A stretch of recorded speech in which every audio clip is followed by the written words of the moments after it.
welcome back. We're here with Ben Stiller.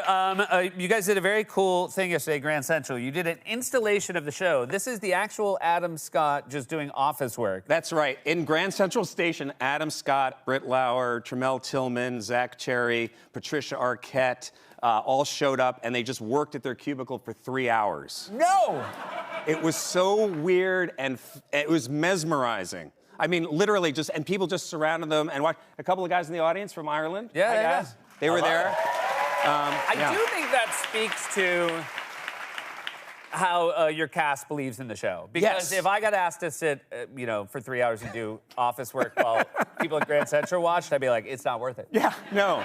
I mean, it all goes, Adam Scott's amazing, and he's so committed to the show. And the idea came up, and they said, well, maybe we'll just put some actors, in there. And Adam's like, no, we got to go in there. And it was so much fun. It's so awesome. And you and Adam are now doing a podcast about Severance. That's right. So this is, by the way, I would imagine this show, because it all fits together. Yeah. The logic makes sense, but it is, because again, each character has an innie and an outie. I know this is very weird for people who haven't watched the show. Right. So you're making it, I would imagine, as a director, it's hard to keep track of it a little bit. And so the podcast is really a nice companion for people. Yeah, and also since we were off the air for so long, we thought it'd be cool to do a little recap of each episode in the first season and just kind of get people, back into it. And I never hosted a podcast before. It's been so much fun doing it. It's really with Adam. nice, right? Yeah, it's fun. And, it kind of reminds me, honestly, and this is no disrespect to you, but the... I will tell you right now, my guard is up. Okay. Talk shows now, if you go back to like the 70s, right? The 60s and 70s, talk shows used to be like people just talking, not being entertaining necessarily. Way longer segments. Way longer, talking about awful things like divorces and depression and great fun stuff. There's a real plug for the podcast here. Yeah. So we thought, where can we talk about? This is boring and sad.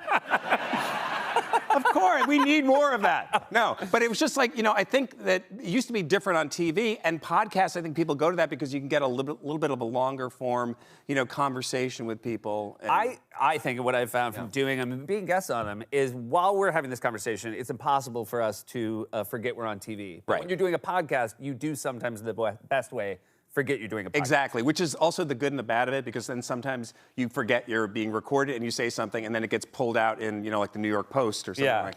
Yeah, no, it's always they find one quote. Ben Stiller, I was scared. Of what? We don't know. Yeah, but it is very, it's very nice that you're finally admitting you're scared. You're making a documentary about your parents. Yes. Who are two fantastic comedians. Thank you. I was lucky enough to meet a couple of times.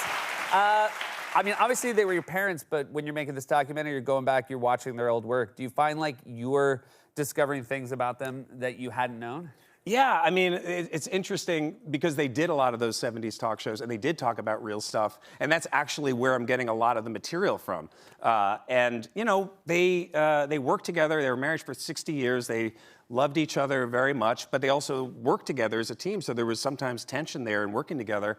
And my dad made all these recordings when they were rehearsing that sometimes the tapes would go on longer. And so I have all these real conversations between my parents that are about the creative process and also about their relationship. And it's been really fun and weird too, and kind of emotional sometimes to get into it.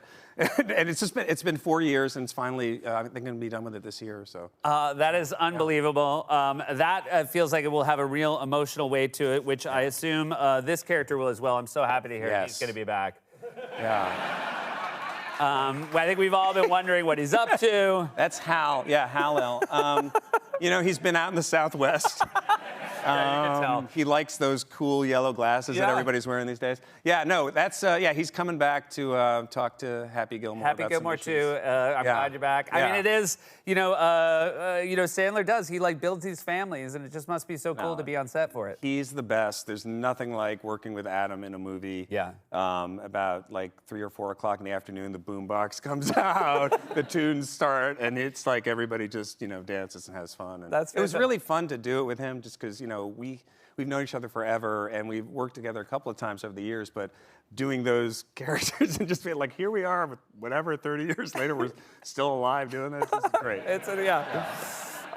Thank you so much for being here. I'm so excited your show's back. Great to see you as always. Ben Stiller, everybody, second season of Severance begins streaming Friday at Apple TV+. We'll be right back with Pauline Shell.